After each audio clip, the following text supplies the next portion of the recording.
So now ब्रैडकॉम group अब देखिए 27 रुपए पर आज क्लोजिंग हुई है, ऑलमोस्ट 2% के आसपास की गिरावट के साथ। हालांकि यहाँ पर जो है लोअर सर्किट से काफ़ी दूर है, लोअर सर्किट आज लगता हुआ नज़र नहीं आया। लेकिन फिर भी अगर आप देखें तो अच्छे खासे लेवल थे आज, और सडनली जो गिरावट बनी है वो एक थोड़ा सा कंसर्न वाली होगी।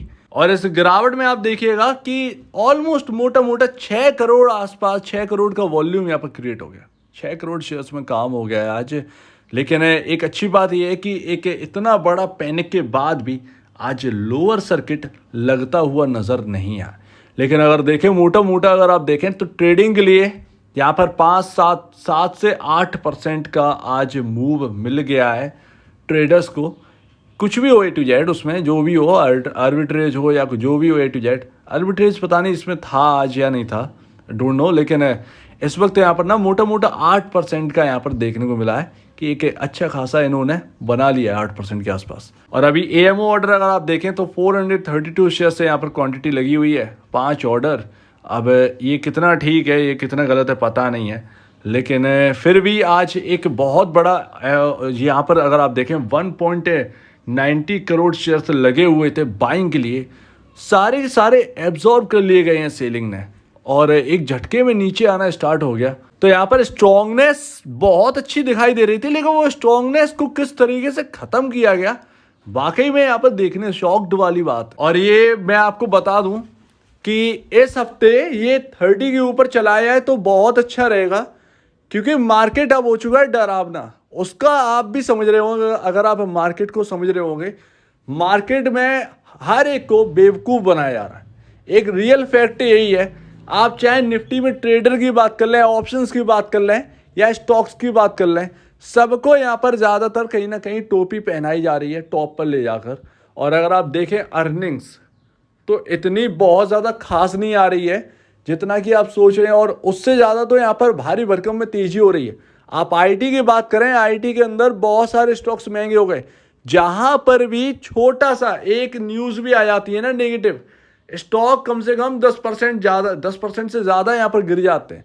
तो ये इस वक्त मार्केट में चल रहा है, और जगह जगह आप देखिएगा कि लार्ज कैप में तेज़ी करवा कर मार्केट को ऊपर ले जाया जा रहा है। पता नहीं उनकी हो गई होगी ये पूरा यहाँ पर और भी है, लेकिन ये देखिएगा कि लार्ज कैप में तेज़ी बनाकर अचानक से मार्केट ऐसे ही ऊपर ले जाएंगे, और यहाँ पर स्मॉल कैप और मिड कैप में जगह जगह पर प्रॉफिट बुकिंग होने लगेगी। सिर्फ एट द एंड बचेगा तो सिर्फ रिटेल इन्वेस्टर बचेगा। तो मार्केट बड़ा डरावना है, और ये पहले हो भी चुका है ये बात, और शायद मैंने ये बात कही भी थी कि आप देखिए किस तरीके से यहाँ पर स्मॉल कैप और मिड कैप में प्रॉफिट बुकिंग हो रही है। मार्केट सिर्फ और सिर्फ दम पर ले जाया जा रहे हैं लार्ज कैप के, वही यहाँ पर कहीं ना कहीं होता हुआ दिख रहा है। 20 जुलाई को यहाँ पर डीमर्जर की वजह से, शायद रिलायंस की डीमर्जर की वजह से यहाँ पर ये तेजी देखने को मिल रही हो। आए दिन कुछ ना कुछ यहाँ पर हो ही जाता है मार्केट के अंदर, ना गिरने दे रहे हैं ना चढ़ने दे रहे हैं, बस यहाँ पर ना प्रॉफिट बुकिंग आप कर लीजिए। तो ये यहाँ पर चल रहा है। तो मार्केट बड़ा डेंजरस हो चुका है इस वक्त, और कोई भी अगर कुछ भी कहते रहे, मार्केट की अर्निंग आप देख लीजिएगा। आईटी के अंदर टीसीएस तक महंगा हो चुका है। टीसीएस अपने यहाँ पर ना जो इसकी इंडस्ट्री पी है उससे अबव निकल गया। तो ये यहाँ पर देखने को मिल रहा है, और ये कंसर्न ना ये पूरे मार्केट में बनेगा, चाहे आपका स्मॉल कैप हो, मिड कैप हो, लार्ज कैप हो। लार्ज कैप तो छोड़ दीजिए, स्मॉल कैप, मिड कैप, यही सबसे ज़्यादा वॉलेटिलिटी में रहते हैं। आपके बीसीजी पर भी असर पड़ेगा। इसीलिए मैं यहाँ पर आपसे कह रहा हूँ कि यहाँ पर ना इस हफ्ते कैसे भी करके ये 30 रुपये के ऊपर निकल जाए, ज़्यादा बेहतर है। अदरवाइज एक बार इस मार्केट के अंदर गिरावट स्टार्ट हो गई, बहुत मुश्किल हो जाएगी।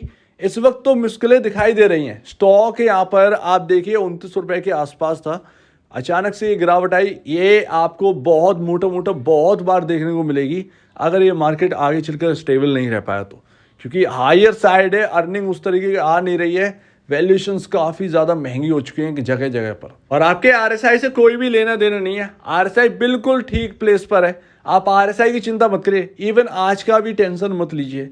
मैं आपको बताऊं कि अभी होना क्या है, कल पॉसिबल है कि 26 रुपये 20 पैसे के लेवल आपको दिखाई दे जाए, और उस वक्त यहाँ पर ना आपको घूमता हुआ दिखाई दे ब्रैडकॉम, तो ये भी पॉसिबल है। लेकिन अभी यहाँ पर ना आपको बहुत सारी चीज़ें देखने को मिलेगी, आसानी से हायर साइड हम पॉसिबल है ना जाते हुए देखें, काफ़ी ज़्यादा मुश्किलों का सामना करना पड़ सकता है, लेकिन एटलीस्ट ये स्टेबल रहे, जब ये 9 रुपये 10 रुपये के आसपास आया था, हम हमेशा यही बात कर रहे थे लगातार कि ये कैसे भी करके फाइनल एफ ए के पहले ये कैसे भी करके 21 रुपये के ऊपर निकल जाए। वो एक रीज़न था। डबल डिजिट में आ जाना, उसके बाद चलना एक अलग होता है। सिंगल डिजिट से चलना मतलब बीच में आप समझ रहे हैं ना कि शॉर्ट टर्म वाले पैसे बना कर निकल रहे होंगे, हर एक का पैसा बन रहा होगा, लॉन्ग टर्म वाले रुके होंगे, पुराना निवेशक रुका होगा, लेकिन नए निवेशक के हिसाब से अब स्टॉक चलेगा। वो पुराना निवेशक का टाइम गया, वो अब एक निवेशक है।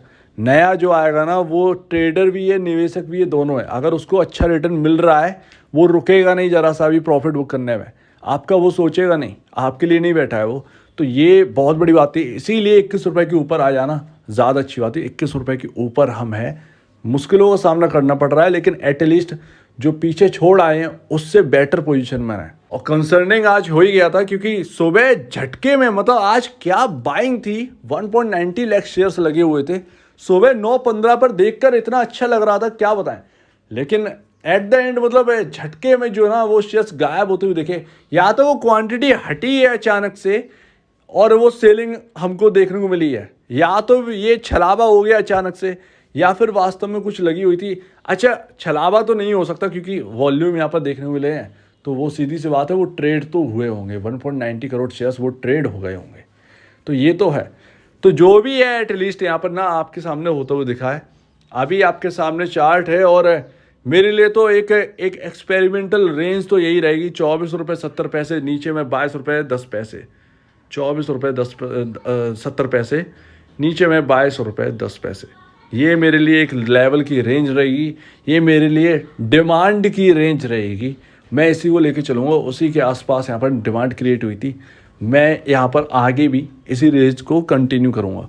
तो यहाँ पर ना आप अगर देखें तो यहाँ पर एक जो गैप छूट गया था, पॉसिबल है उस गैप के लिए कहीं ना कहीं आया हो, या तो ये गैप छोड़ना नहीं चाह रहे होंगे भाई साहब, तो वो चल रहे हैं अपना उसी हिसाब से। तो वही यहाँ पर पूरी बात है। तो यहाँ पर देखना यही है कि कल घूमता है या नहीं घूमता है। घूम जाए तो अच्छी बात है, अदरवाइज मुझे लग रहा है कि 26-20 तक जा सकता है एक बार। कल क्लोजिंग बहुत इंपॉर्टेंट रहेगी। अगर कल क्लोजिंग फिर भी नहीं है तो पॉसिबल है कि 200 डेमा के नीचे फिर भी चला जाएगा। यहाँ पर एक चीज़ यहाँ पर हो जाएगी क्लियर कि स्ट्रॉन्गनेस तो नहीं होगी। जहाँ तक ये स्ट्रॉन्गनेस नहीं होगी, या तो ये कंसोलिडेट कर रहा है और इसको चाहिए कोई न्यूज़। अब वो न्यूज़ एक ही बन सकती है जो कि इस वक्त बन सकती है, वो है Q1 के नंबर्स की डेट आना। Q1 के नंबर की अगर डेट आ जाती है तो फिर सब कुछ ठीक है। अदरवाइज हो सकता है कि एक रेंज में फंसा रहे, ठीक है ना, 20 रुपये से 30 रुपये तक की रेंज में फंसा रही है। और अगर कंसोलिडेट करता है तो यहाँ पर कोई रिटर्न बनेगा नहीं। ऐसे में मार्केट का बिहेवियर क्या होगा वो भी देखना है। तो मतलब वही सारी चीज़ें मतलब ना थोड़ी सी तंग कर रही है कि मार्केट भी टॉप पर है, अगर वो एक बार गिरना स्टार्ट हुआ तो ऐसे में स्टॉक्स की धाराशायी होना तय है। गिरे ना गिरे लेकिन कंसोलिडेट मोड में चले जाएंगे स्टॉक्स। आप इस बात को तो बखूबी समझ सकते हैं कि किसी भी स्टॉक में हैवी बाइंग तो उस वक्त देखने को नहीं मिलेगी जब मार्केट करेक्शन मोड में आएगा। अब पता नहीं यहाँ पर कहाँ तक लेके जाएंगे। अर्निंग तो इतना बोल नहीं रही है, रिलायंस की अर्निंग और आ जाए क्योंकि एक हैवी वेट है, HDFC सेकंड नंबर पे था, तो वो HDFC की अर्निंग तो आई गई है, म्यूटेड है। रिलायंस की और आना बाकी है, तो रिलायंस का 20 तारीख को क्या होगा देखते हैं। तो वो यहाँ पर ना मार्केट को थोड़ा सा देखने को मिलेगा कि क्या होता है। तो मार्केट थोड़ा सा सुधरा रहे और ये कैसे भी करके ये स्टॉक अपने इस लेवल को निकाल दे, इससे अच्छा और कुछ नहीं होगा। अदरवाइज़ एक रेंज में फंस सकते हैं, और ये रेंज यही होगी, ये 24-23 रुपये तक की और वो 30 रुपये तक की, वो बीच में पॉसिबल है वो स्टॉक यहीं पर डला रहे, तो ये पॉसिबल है। तो यहाँ पर देखते हैं क्या देखने को मिलेगा, लेकिन फ़िलहाल तो कुछ समझ में नहीं आ रहा है, ये कहना गलत नहीं होगा। आपका यहाँ पर ना मूविंग एवरेज क्या कह रहे हैं, मूविंग एवरेज ये कह रहे हैं कि आपका 200 डेमा 26.26 पर है, और 50 डेमा आपका 23.45 पर। ऑलमोस्ट देखिए, मैं ये यहाँ पर गोल्डन क्रॉस ओवर तो होना ही है, लेकिन कहीं ना कहीं एक न्यूज़ का वेट है, उस न्यूज़ का भी यहाँ पर आना तय होगा। आप पूछ रहे थे असेट इम्पेयरमेंट की जो डेट है, देखिए वो डेट है, उसमें जो भी उनका हुआ होगा, पैसे वैसे जमा कर रहे होंगे, उसका एक नोटिफिकेशन आएगा आपके पास।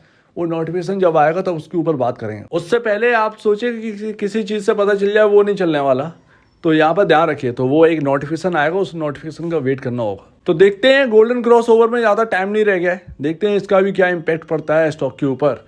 बाकी अभी एकदम पूरी चीज़ें बिगड़ी नहीं है। कल अगर यहाँ पर ना वो डाउन चला जाएगा, अगर 26-20 से वापस लौट गया, इवन 26 रुपए से वापस लौट गया, 25-80 से वापस लौट गया, एटलीस्ट वापस लौट जाए ऊपरी ओर की तरफ बंद हो, यानी कि आज का जो क्लोजिंग लेवल है 27 रुपये 5 पैसे, उसके ऊपर ही क्लोज होना ज़रूरी है। तो ये इंपॉर्टेंट रहेगा, तो कल इसके ऊपर नज़र रहेगी।